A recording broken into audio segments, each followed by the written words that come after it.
பொம்மை. அந்த ஆள் கேட்டாராம், என்னம்மா இது பொம்மை? இல்ல என் அம்மாமா கல்யாணமான அன்னைக்கு சாயந்தரம் உங்க வீட்டுக்கு வந்தனா அந்த டைம்ல இந்த பெட்டியை கொடுத்து சொல்லுச்சு, வாழ்க்கை வெற்றியின் ரகசியம். அம்மாமா சொல்லுச்சு, உன் புருஷனோட இனிமேல் எந்த வாக்குவாதத்திலும் ஈடுபடாது.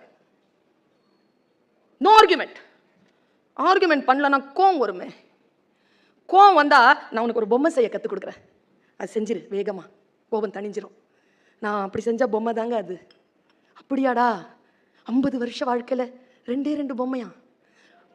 இதே மாதிரி அவன் அந்த ஆளும் கைத்தட்டி சிரிச்சான்.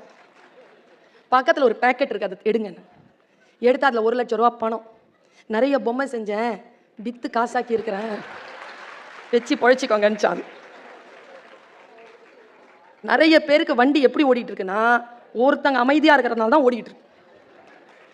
ஒருத்தங்க அமைதியா இருக்கணும். நீங்க நினைச்சு பாருங்களேன், தன்னை தான் பார்க்க வராருன்னு சொல்லிட்டு சந்தோஷம்